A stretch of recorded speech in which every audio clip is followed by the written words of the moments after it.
विधिवत उद्घाटन आपके समक्ष होने जा रहा है। तमाम माताओं बहनों से मैं आग्रह करना चाहूंगा कि आप शांति व्यवस्था बरकरार रखें ताकि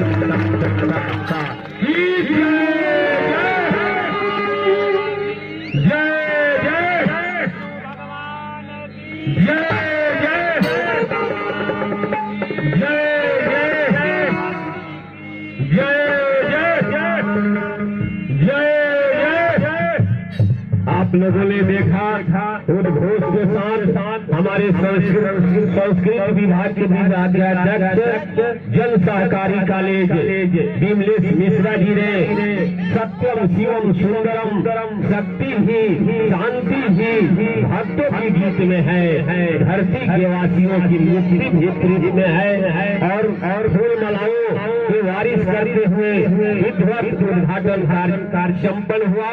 इसके बाद मित्रों द्वितीय चरण में यहाँ के गण्यमान्य साथी आए हैं। आयोजन कमेटी नाट परिषद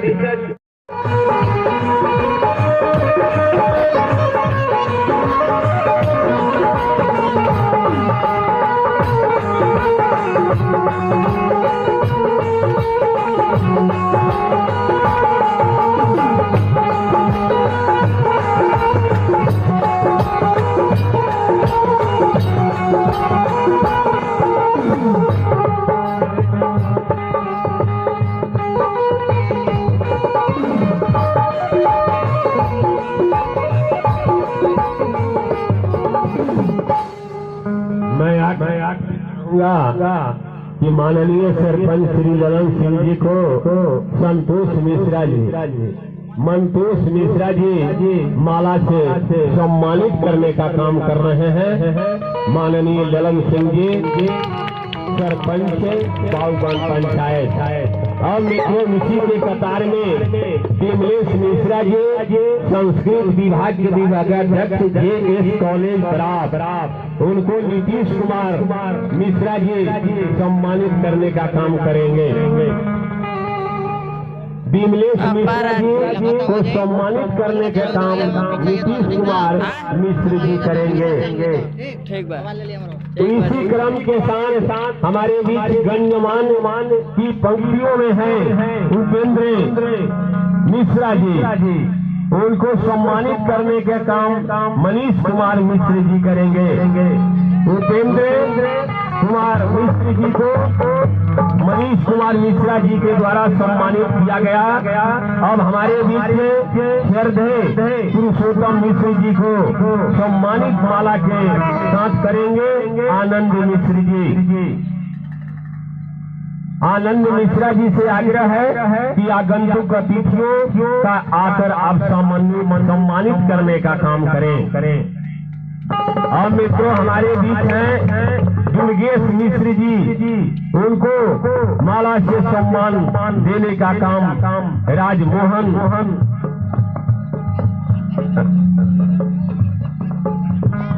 राजा मोहन जी करेंगे दुर्गेश मिश्र जी को। अब हमारे बीच से हमारे पुराने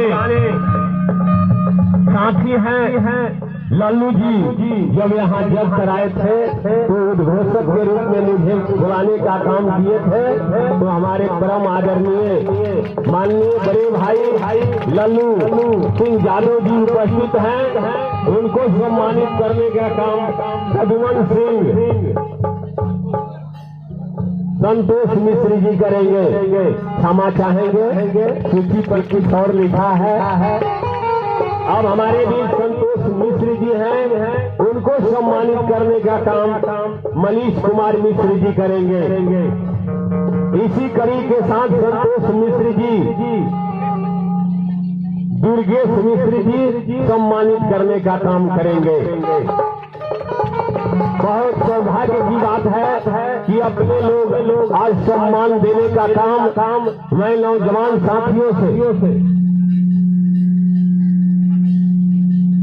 हमारे लिए सम्मानित नारायण मिश्र जी अभिभावक इस मंच की गरिमामयी उपस्थिति में 4 चांद लगा रहे हैं। उनको सम्मान माला के साथ विभागाध्यक्ष संस्कृत विभाग विमलेश मिश्र जी करेंगे। धन है यह सौभाग्य और खुशनसीब की बात है। इसी के करीब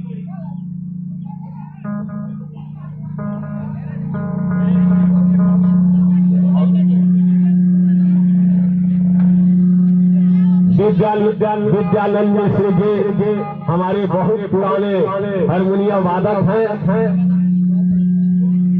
सोनू मिश्र जी नौजवान लोग आज अपने बुजुर्गों को सम्मान दे रहे हैं। यह भी बहुत आज बड़प्पन की बात है।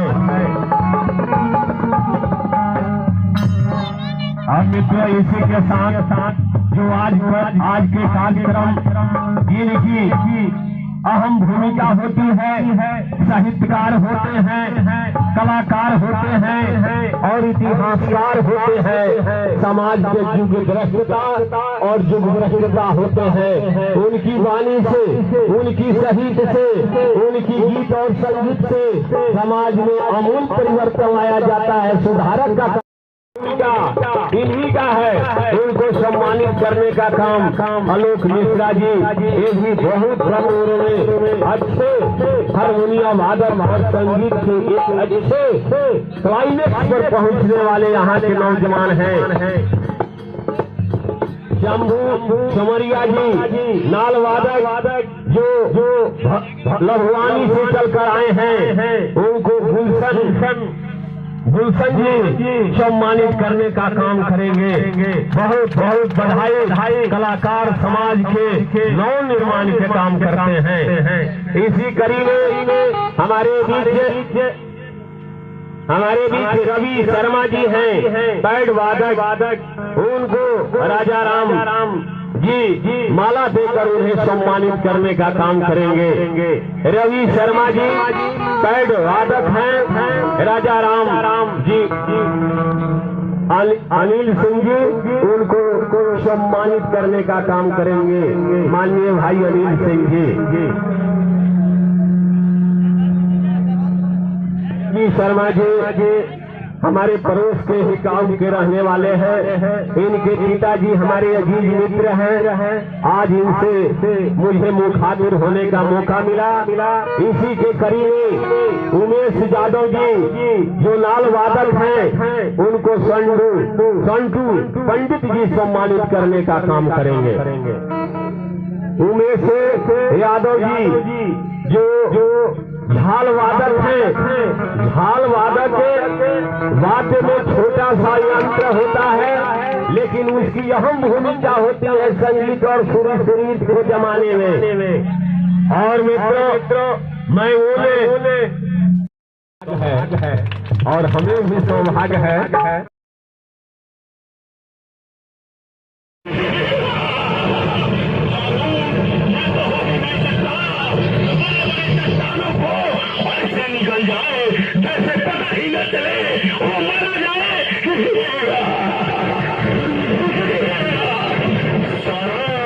मुझे विश्वास नहीं होता।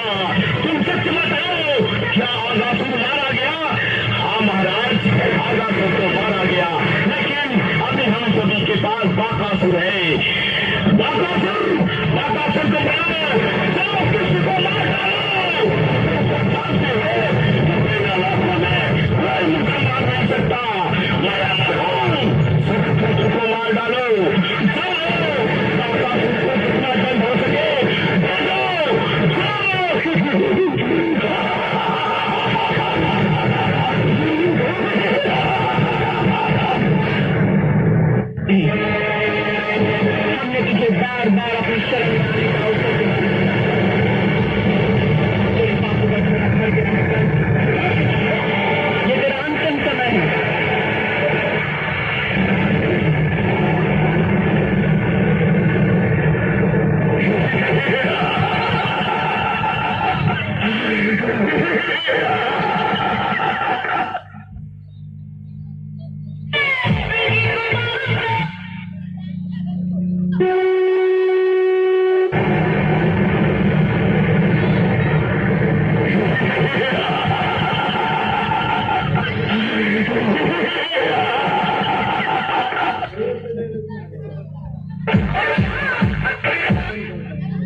माया भागिन बेटी जगन्नाथ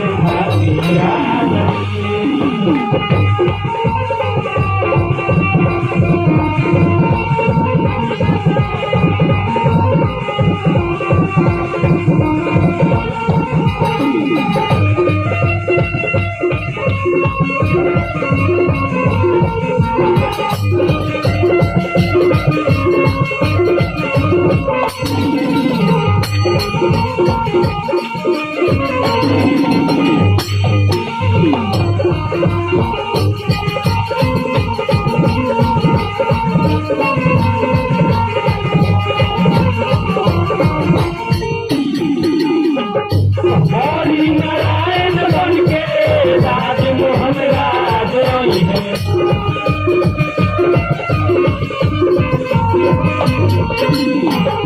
हरि नारायण बन के राज मोहन राज रही है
Thank you.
ले जाए दो कहाँ चल गई रहनी भोरे भोरे? और का बताई हो, ढेर दिन के बाद एगो दोस्त भेटा गई रहन। अच्छा, उनकरे साथे कोरोना के सुई लेवे खातिर गड़हनी चल गई रही। जी ले लेनी सुई कोरोना के? हाँ, हम तो ले लेनी। हम तो कहतनी कि तू चल के ले लो। ना ये दादा, हम ना ले सुई। काहे हो, सब कोई लेता, तू काहे ना लेबू? तू नहीं है कि सुई लेवे से गांव में आदमी बहुत बीमार होता है, ऐसे सुई हम ना ले। अरे ऐसा कोनो बात नहीं के हो, सुई लेला के बाद थोड़ा सा बुखार आवता, बाकी सब ठीक हो जाता। जय भी हम सुई ना सुनने में आवता कि जे सुई नहीं खेले ओकर बैंक खाता, राशन और तो और कहीं आवे जाए खातिर सरकार टिकटों को प्रतिबंध लगावे वाला बा। ऐसा बात बा जी, तो चली हमारे पे सुई दिवा दी तबे न चलो जी गंगा नहाए। हाँ, काहे ना। एक फुलपा तो कुसुम बुझिया कहाँ बड़ी हो, पढ़े जाए खातिर तैयार हो। एक फुलपा तो हम चाहतनी कि हमनिए के जिंदगी में कोनो अच्छा बड़ घर दे के ओकर बियाह शादी कर देती जा तो बड़ा बढ़िया रही। हम तो ये चाहतनी जी, जिंदगी के कोनो भरोसा उरोसा नहीं थे, जन्ने कोनो अच्छा लड़का दे के ओकर हाथ बांध धरा दी। ठीक कहत उस बाबूजी, खुश रह बेटी। जात बानी बाबूजी, आज हमारे स्कूल में परीक्षा के आशीर्वाद की सब नंबर हमारे मिल जाओ। अरे इहो पूछे वाला बात बा बेटी, हमनी के आशीर्वाद तो हमेशा तुम्हारा साथे बा।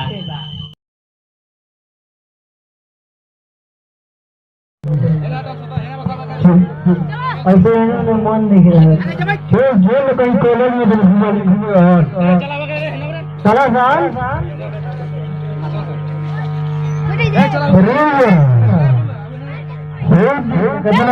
सुंदर चले के क्या भूलेगा? चलते घूम चल के देखा जाए, चलता चलो तो सारा तो दूसरे जाए।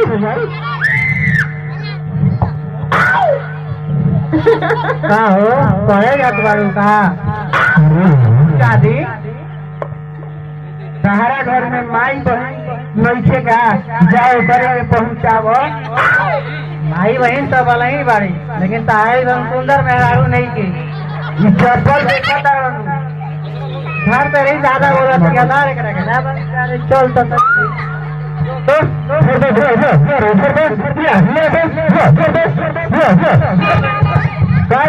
ना सुतर बता। अरे थोड़ा लड़की चल चला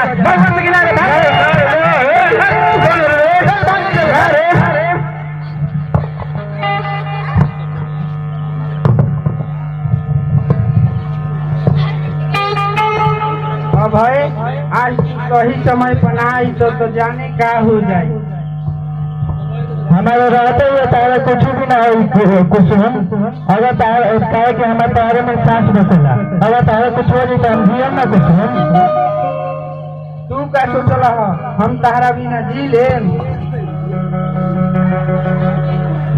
मैं कुछ हम जाना तो नहीं।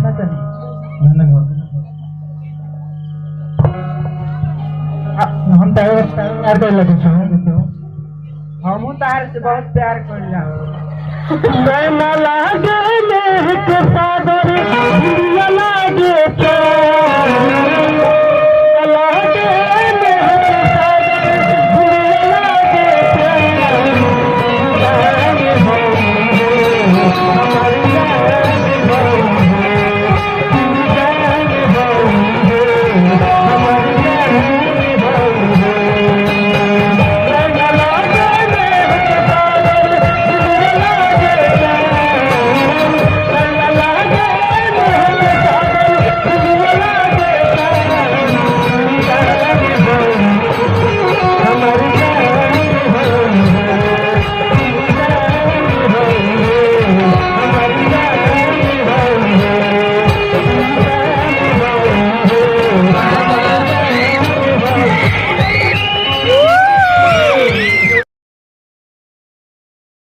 बोलने बा आवे में विलम्ब तो हुई करी, लेकिन ओरा मालिक इतना मौत घबराई जे बासे के बीच में धोती उठा के।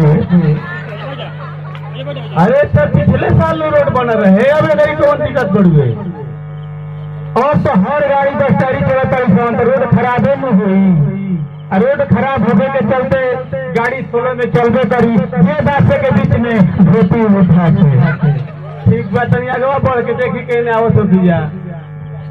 राम राम भाई जी, राम राम जी, आई बैठी और बताई का हाल चाल बा? सब ठीक बा, आपन बताई परिवार में सब कोई कुशल बानो? हाँ हमरो सब ठीक बा, आवे में कोनो दिक्कत ना न भइल?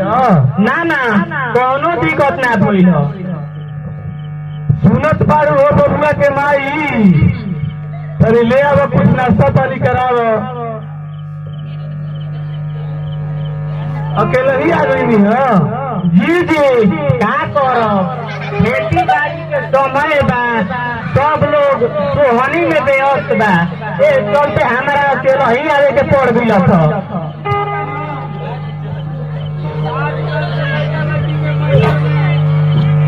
अकेले जाए के चीज ना हो, तो साथी सहमतिया कम से कम लिया लेवे के चाहिए। पैसे ना दिखाई तो कुछ अगला बतेबे करी, ये बातें के बीच में धोती उठा के।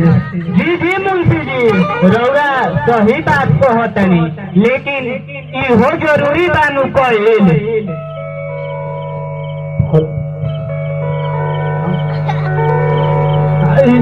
सुनी ना, बबुआ तरह विधायक जी के साथे कहीं रैली में ना हो तो यहाँ के दिखा देती बबुआ के।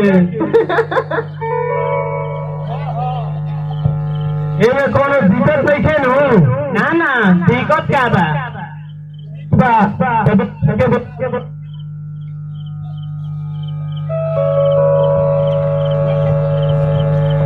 प्रणाम बाबू जी, खुश रहा।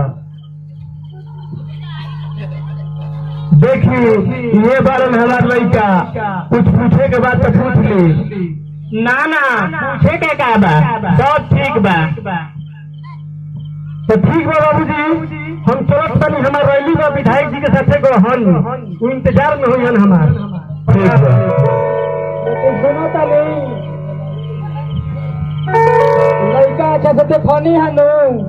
जी जी दिक्कत नहीं थे नु, आवेला समय में ई बात मत कहो कि काला गुने के लड़का बा हल बढ़ गए, जे बासे के बीच में धोती उठा। ना ना मुंशी जी, ऐसा कोनो बात नहीं है, हमारा बबुआ पसंद बाने। जहाँ तक रहले घर दुआर के बात सब देखते वाली विधायक जी के साथे उठल बैठल बा, लड़का के नावे दीदी का हाथ जमीनों बढ़वे, बाकी तरह सब देखते वाली। जी जी हमार भाग कि हम राउर दुआर पर रही। देखी हम भूलवावल बात ना बतियाई, निर्भय बबुआ के देखे खातिर रोज हमार दुआर पर अगुआ आवत वालो।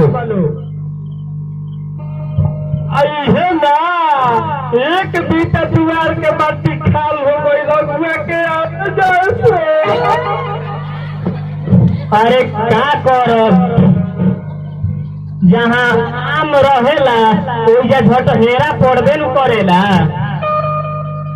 अरे हमार बबुआ के तो एक से एक आदमी आवता लाखों लाख रुपये देवे खातिर।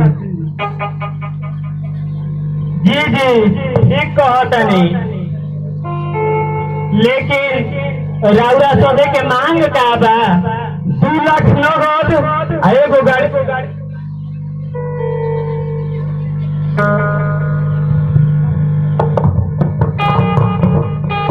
चुप हो गई जी, ये के कही कूलर फ्रिज वॉशिंग मशीन बबुआ के पढ़ावे बड़ी खर्चा लगल बा, इ त मुझिए डाला तब सब चीज।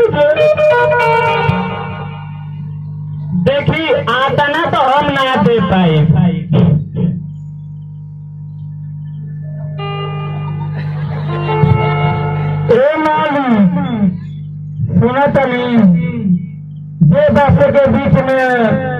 लेके मुंह मीठा कराई जननी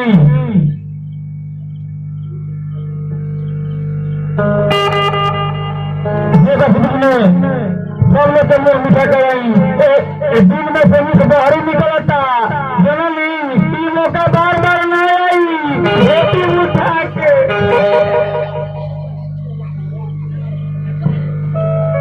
1 लाख ना 1.5 लाख से दे बात फाइनल कर जाओ ठीक बा जब इतना रौरा सौदे कहता नहीं जा तो ई शर्त हमरा मंजूर बा एक बात हमरो सुन ली जवन तय करो तो पाई गिन रहब ऐसे के बीच में मुंशी जी के पैसे तो मत कराई ये बात के बीच में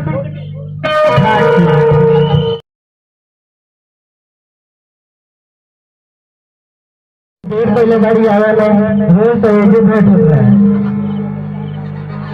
क्या कुसुम इतना देर का भाई भाई आए में ऐसे मुंह का बनेगा भाई कुसुम क्या कहीं अब भाई तू सुबह तो तोहरो मुंह उदास हो जाई क्या कौन ऐसा बात बा आज तक लगते जौन बात ऐसा कहलू कि जौन वाले हमारे दिल ना दुखाए होकर हमारे मुंह उदास हो गई बात सुनने के पहले करेजा तो पत्थर धरे पड़ी तारा में आत्मा हिम्मत बात तो बोली ऐसा कौन बात हो गई कुसुम कि हमारे जौन भी बात बोलो तो सुनो हमार बाबूजी शादी दूसरा से तय कर दिले बान अब हमार तहार मिलन ना हो सकेला भाई ना हो सकेला क्या अब हमार मिलन ना हो सकेला वो दिन याद करो जहिया कहले रहू कि तारे से शादी ना हो तो हम एको पल ना रहो एको हाली ना जियो आज तो यहाँ तक कि बिना पूछे खाना ना खात रहो एको कदम ना धरत रहो आज जिंदगी के आत्मा बाटा कदम कैसे उठा ले कुछ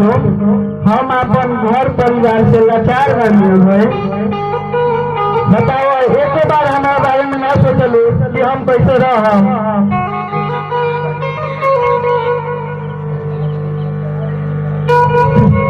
काश तू चांद होती मैं सितारा होता काश तू चांद होती मैं सितारा होता आसमान में एक असियाना हमारा होता जमाने के लोग तुझे देख के प्रशंसा करते लेकिन नजदीक से देखने का हक हमारा होता हमारा होता हमारा होगा कहीं अंधेरा तो कहीं शाम होगी हर खुशी आपके नाम होगी कहीं अंधेरा तो कहीं शाम होगी हर खुशी आपके नाम होगी मांग कर तो देखो मेरे आशिक होठों पे हंसी और हथेली पर जान होगी जैसे नदी निकाले महल से जैसे नदी निकाले महल से ऐसे भाई पुरान कलश महल से ऐसे भाई पुरान कलश महल से जैसे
नारायणी नमस्ते।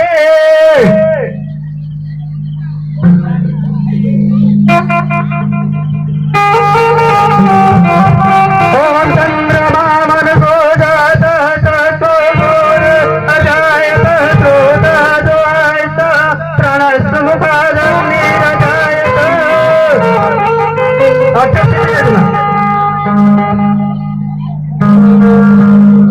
हाँ तब बबुआ के सिर पिटाए होने से ले आओ बबुआ। निकालो आजान जी कहाँ बनी हो जाए निकाल दो तो क्या महाराज निकालो निकालो।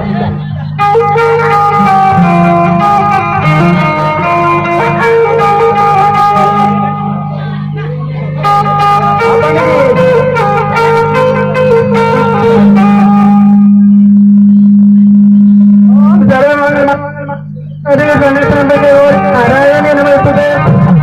अरे अतना दिन में अतना बर्तन कहाँ से ले लो सारा अतना दिन में बर्तन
ओम सर्वमंगल मांगल्ये शिवे सर्वार्थ साधिके शरण्ये त्र्यंबके गौरी नारायणी नमस्ते। ओम विघ्नेश्वराय वरदाय सुरभ्याय सर्वोदराय सकलाय सर्वभूताय नारायणाय श्रुतियाय विशालाय गौरीसुताय गणनाथ नमो नमस्ते। अरे जाके धनवा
पंडित जी के धोतिया में पानी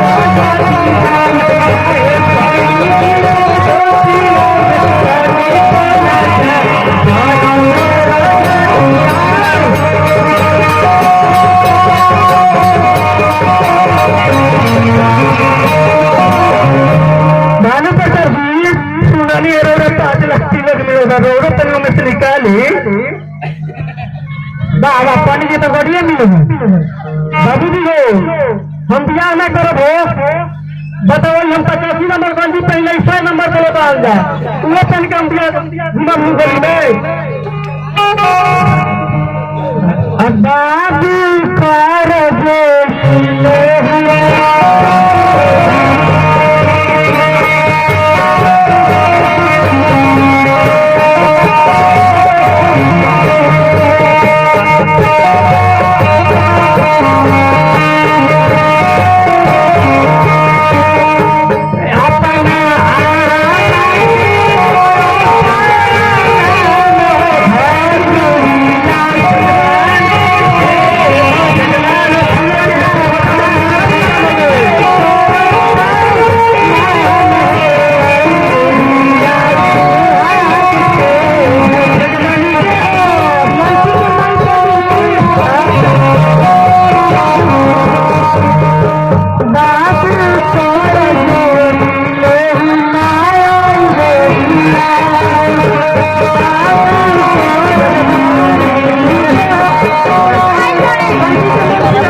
यहाँ भी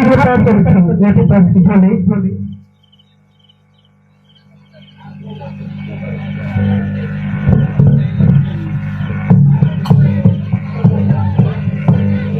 अरे सर मंगल भगवान विष्णु मंगल मंगल मंगल पुलिका से मंगलाए तो न हरे अगले बता दो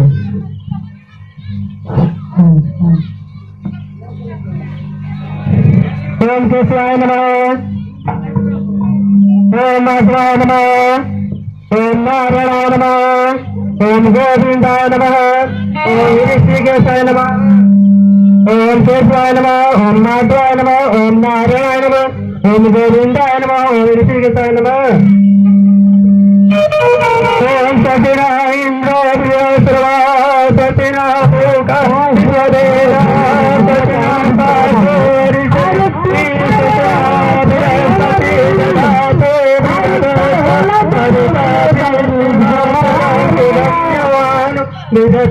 जगमय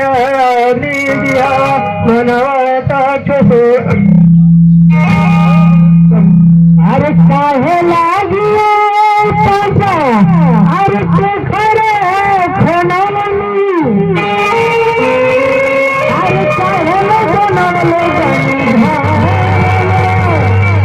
अरे काहे लागिए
प्राणस्मुखातक निरजायतम हरे हम मनोवित्त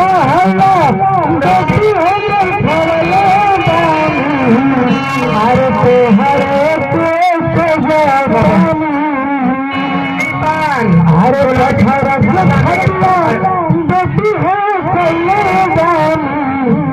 हरे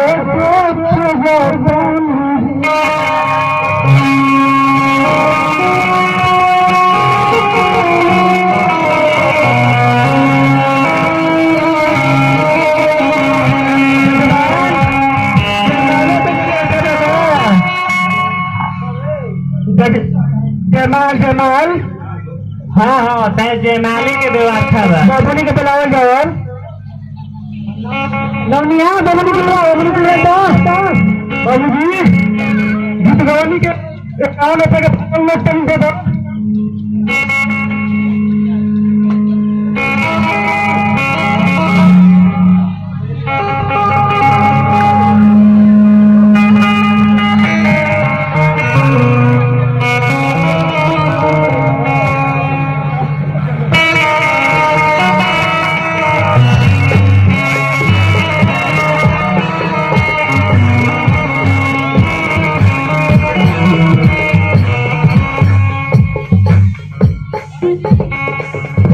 जल्दी जल्दी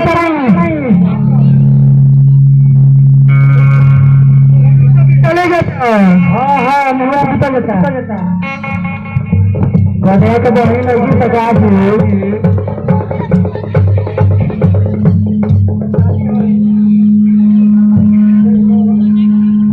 भगवान हनुमान चालीसा में बियाह करा दी का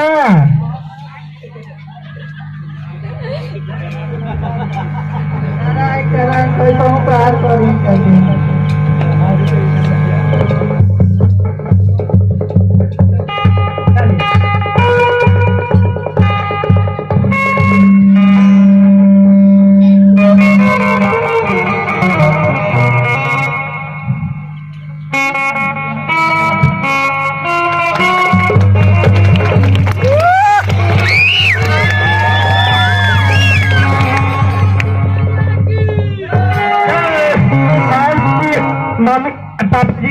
आशीर्वाद लेने हो जाओ।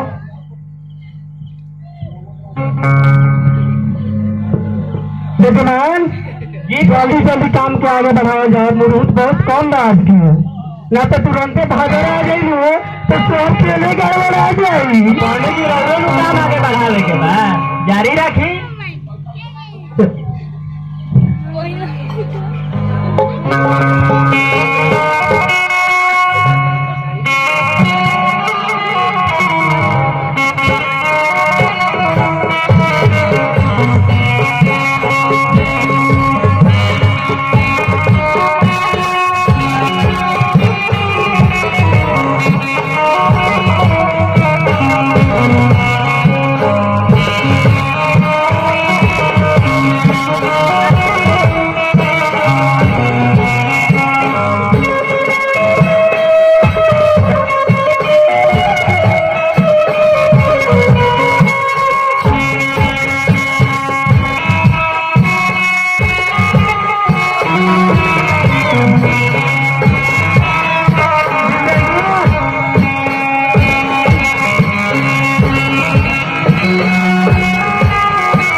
पाँचे मिनट में दिया है कि मुहूर्त बा एकरा बाद भागरा आ जाता जजमान ठीक लो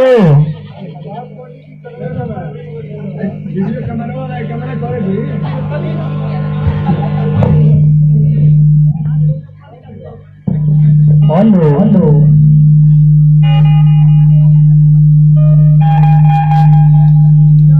जजमान और सिंदूरदान होने वाला था दुल्हा जी बबुली के नाम में सिंदूर डाली अब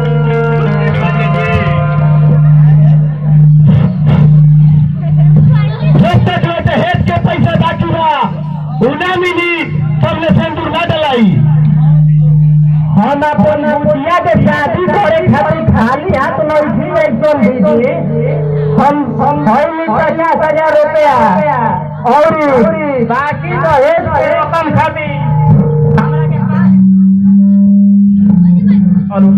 हमरा के 5 दिन के समय दे दी पंडित जी संधि जी सब नाटक न चली जवन दहेज के पैसा तय रहे उतारा देवे के पड़ी चल बउआ उठो ऐसा मत करी संधि जी हमारे के साथ अन्य संधि जी हमरा पैर पर अपन पगड़ी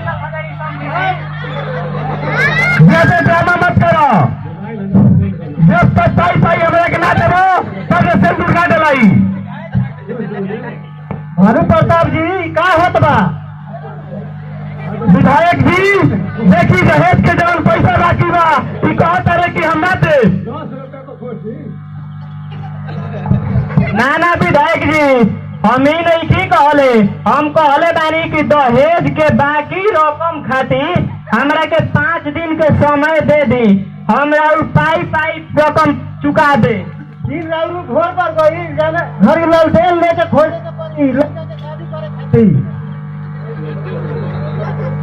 दिया करी या ना पैसा के लालच बा तो ली 2 लाख रुपया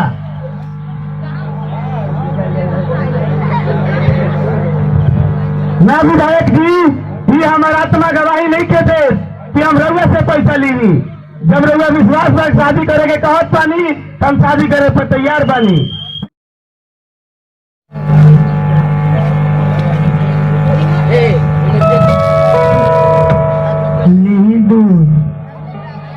हमारा सामने से हम तो मुंह में की देखल चाह हर सभा में हमारे बेइज्जत तक रख चली सन हम सोचले रही कि हमारा दहेज में का मिली 1.5 लाख रुपया ना मिलल विधायक जी मुखिया जी सरपंच जी केकरा के नाम बोलैले रही बीच सभा में हमारे बेइज्जत तक रख चली सन हट हमारा सामने से रउआ बताइए हमारे का गलती बा और गलती है बा कि तू हम दिन गेला भिख मांगे के पेटी बारिश हम तो मुंह में की देखल चाहत भर दिन की तरफ मिल देखम हाथ ऐसे मत करी कहत रह तू हाथ छोड़ के ऐसे मत करी अरे मत जा बलमिया हमरा अरे मत जा बलमिया हमरा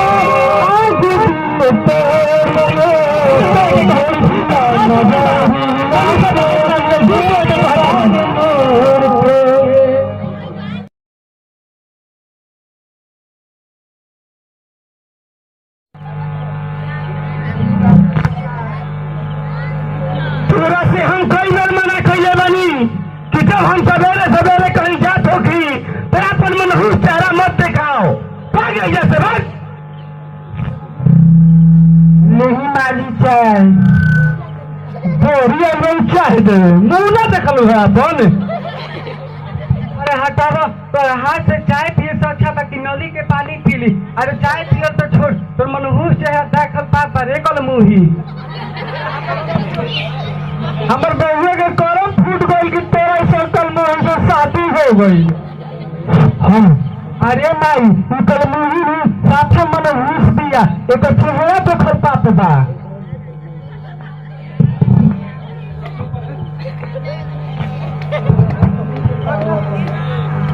अरे माई तोहनी से कितना बार कहानी के करे के मुंह में मत लगाओ सन लेकिन तुम के बात सुने भी सना हमर जिंदगी खराब करके धदली सन हम का जरूरी ये सब मांगा से तो पाला पड़ जाए अच्छा तुम शेर बात हम सावा शेर बनी ओकर सब छोटका ना छोड़ देनी तो पहले।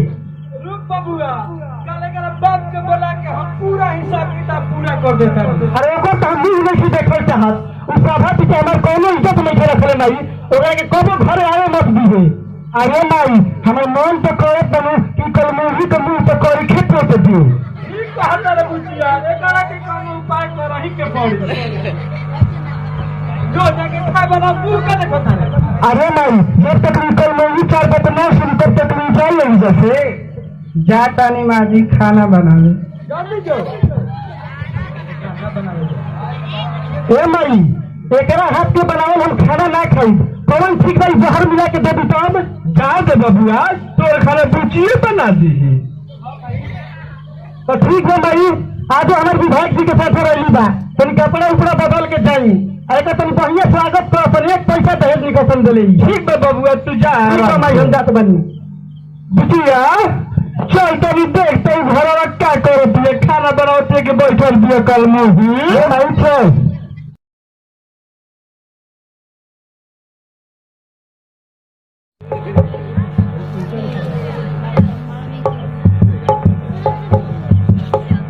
का रे कल मूवी अभी तो खाइला भइल है, 100 बर्तन तस पड़ल बा, अभी तो तू हुरते बारे मुंह में।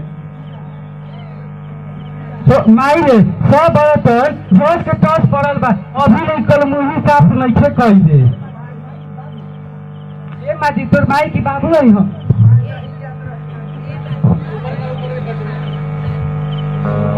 मांझही जात रही माजी, 2 दिन से कुछ नहीं की खैले, पेट दुखाए लगल तो खाए बैठ गई नहीं। बड़ी तोर मुंह चलता, तोर ऐसा बात कमा के धोले बन की खाई दे। हाँ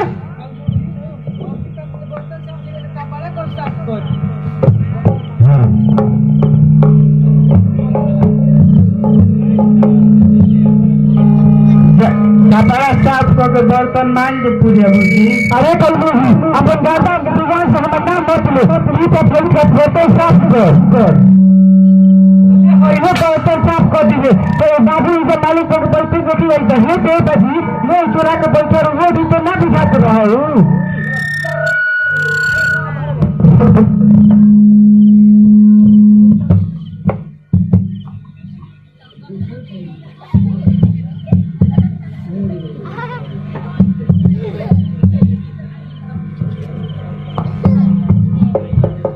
प्रणाम बाबूजी। खुश रहो बेटी, कैसन बारू? ठीक बानी बाबूजी। अरे ई तू का हाल बना लेले बड़ू बेटी, ऐसा लागता जैसे ढेर दिन से कुछ खैले पियले नहीं खू, का बात बा?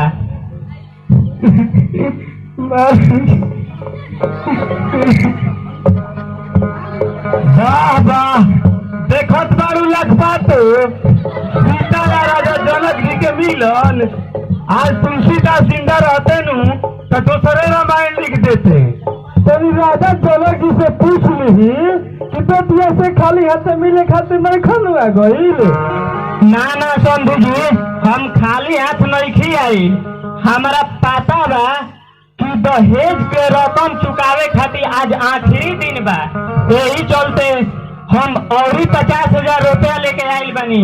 हई ले ली संधू जी 50,000 रुपया, और 50,000 रुपया खातिर हमरा के कम से कम 5 दिन के और समय दे दी। आज तक तू हमारा घर में आ गई बड़ो, लेकिन जब तक ले दहेज के पूरा पैसा ना देबो हमरा दुआर पर कदम मत रखियो। ऐसा मत करी संधू जी, ज्यादा ड्रामा मत करो, भगवा की लात मार के भगाइए चले, भगाइए से भगा।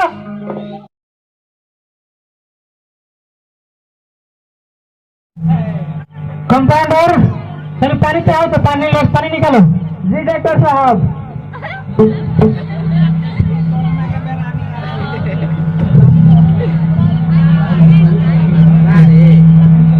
सुई निकालो तो।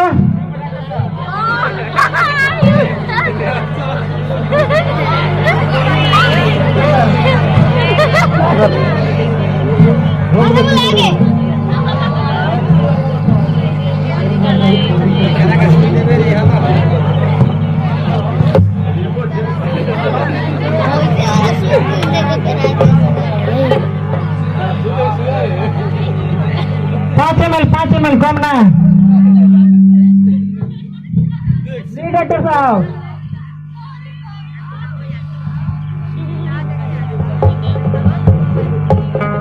डॉक्टर साहब इनके कौन बनी जी? अरे देखी इनका कोनो रोग नहीं है औसन जननी, इनका रोग नहीं है। अरे कुछ खैला पीला बिना बीमार हो गई बड़ी, इनका कमजोरी हो गई बा, इसलिए हरपुर जी दवाई लाई, इनका सब इलाज हो, दवाई चली बिल्कुल सही हो जाए। ओहो डॉक्टर साहब हम एक इलाज करावे ना, मौत करावे ले जब मौत ऐसे बात कई घरे ना गई, शमशान गई शमशान। आखिर नहीं करके काहे खातिर लाई बानी? एक बीमारी एगो मौत से भइल, ओकर झूठा सर्टिफिकेट बनावे खातिर। डॉक्टर साहब ने कान खोल के सुन ली, ई सर्टिफिकेट रउरा बनाई रउरा। भाई जी इसे कोनो गलत काम ना होके, इस चलते ये गलत सर्टिफिकेट मौत के ना बनी। तू हमारे के पहचानत नहीं सका, विधायक जी के साथ हमारे उठना बैठना बा, तार नौकरी खा दे, हम तार हॉस्पिटल बंद करवा दे। ऐसा मत करी, एगो सुई दवाई ना एकर होते के चाहिए, एकर जान ऐसे जाए के चाहिए, या सर्टिफिकेट शाम तक एकदम तैयार मिले के चाहिए हमारा। ना ना हमने के गरीब आदमी के पेट पर लात मत मारी, जौन को हम तो हमने के करे हुआ तो हॉस्पिटल के गेट पे बड़का ताला सन से एकदम लग जाई। ना ना मालिक ऐसा मत करो, ऐसा मत करो, ठीक हो।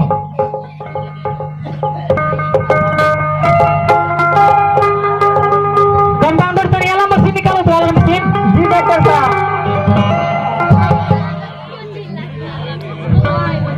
अरे ये कुछ डॉक्टर साहब कुसुम के कौन बीमारी होल बा, एकर इलाज का होने की चालू करो। अच्छा बताइए हम प्रेमी आई।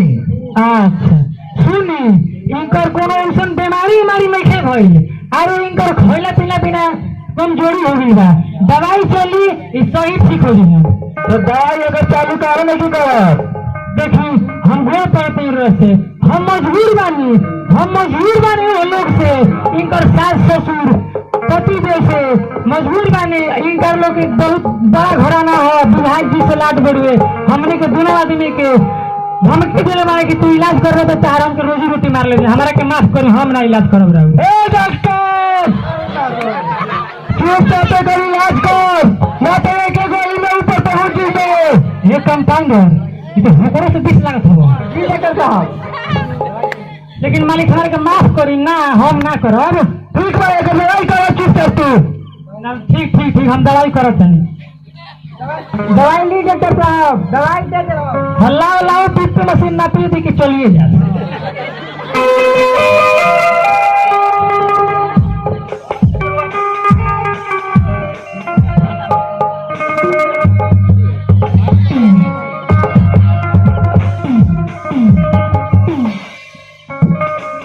अरे डॉक्टर साहब केकरा कहना बोले इलाज करत बनी, हम लोग मना कर रही हूँ, केकरा अपना जान के डर नहीं थे,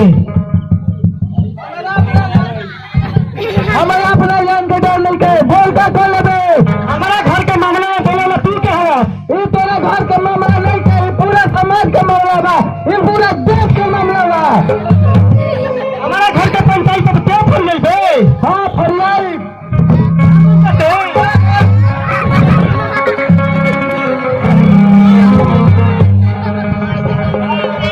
आज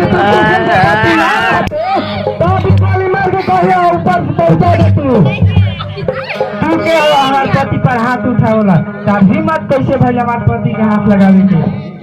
ठीक बा, जौन संगे भगवान करी हनु वो लोग देखी लो, क्या करने, खुश रहो।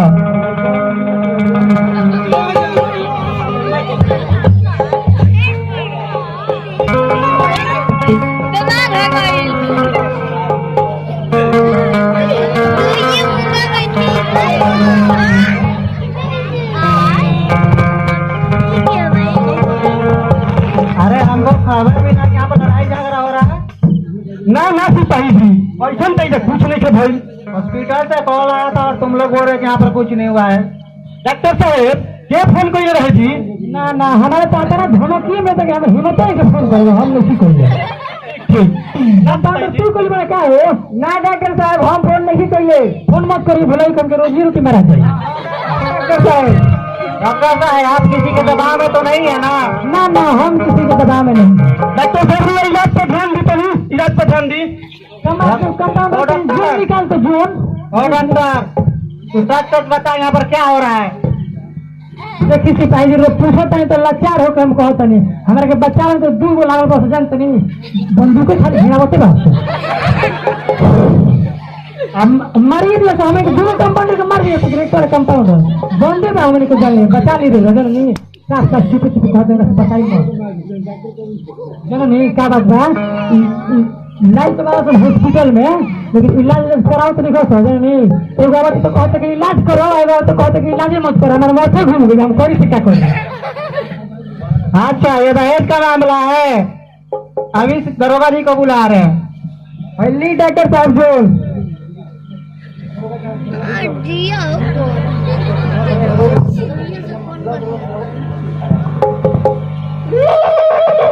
हेलो हाँ दरोगा जी आप जल्द से जल्द हॉस्पिटल में आइए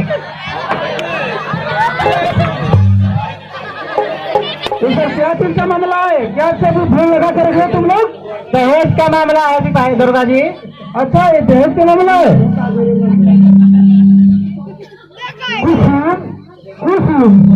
अरे भाई दरोगा जी आगे बढ़े तू तेरा मत सहारा साथे जौवन भी घर के सास ससुर पतो ननद भौजाई जौवन भी कुछ पहले होता ये दरोगा जी से थे साफा रिपोर्ट साफ साफ लिखवा दो बेराई के बाद नहीं तू रही है मत तू अपना ध्यान लिख लो हम अपन सास ध्यान दर्ज करो हम अपन सास ससुर पति ननद से बहुत खुश बानी हमारे ससुराल में कोनो दुख नहीं है भाई होके तो भारत जैसन और मेहरारू होके तो तहरा जैसन हमार कार्ड अगर कोनो दिक्कत परेशानी हुई तो हमको तू फोन करके बता दिया पानी हम पता चला दे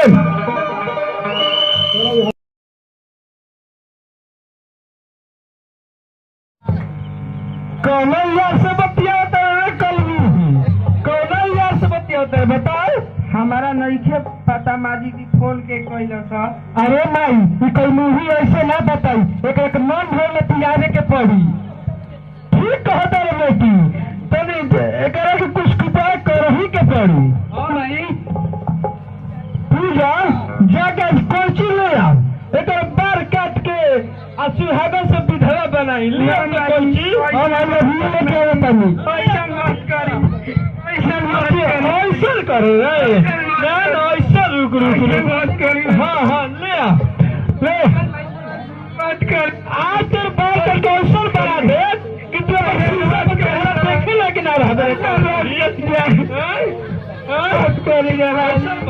अरे माई कोई मूवी जब घर में रही तब से हमारी के चैन से दिए लाठी नहीं कोई मूवी भगाओ भाई भगाओ ठीक कहता है बेटी एक भगा ही के पड़ी तब घर शांत रही तेरे भगा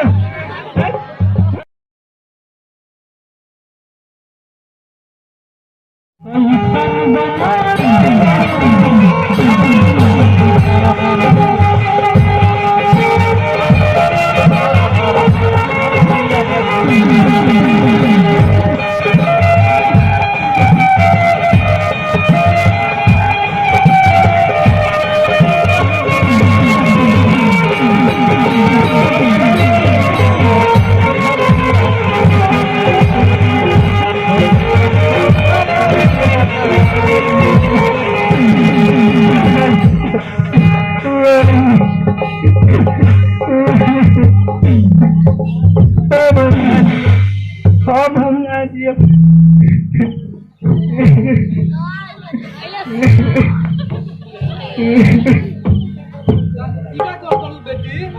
हमारे के छोड़ दी हमारे के मर जाएगी और तू क्या करेगा तनु हर पल को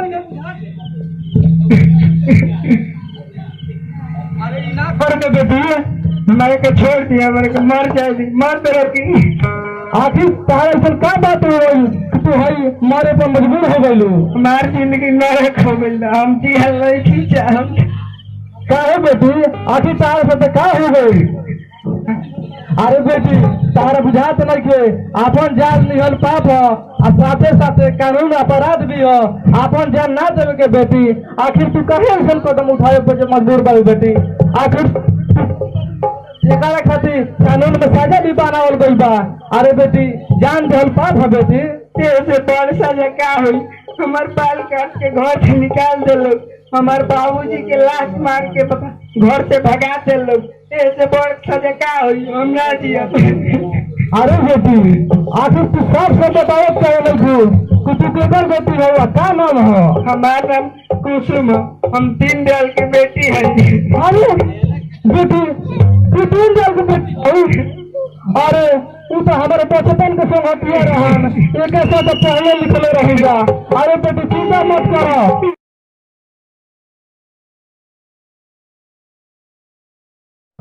हमार सुबह से बहुत का जाने का है तो मन घबरात बा। बुचिया के कोनो समाचार मिलल हथी ना? कुसुम के माई हम तो बुचिए के घर से आवतानी, वो जा बहुते खुश बाड़ी हो।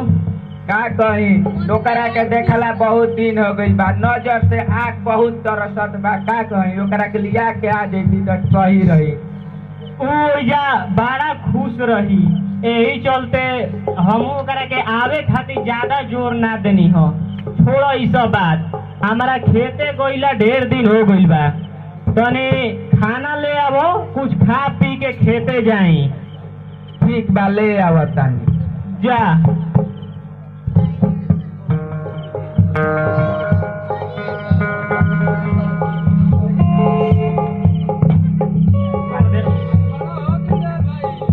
के हो?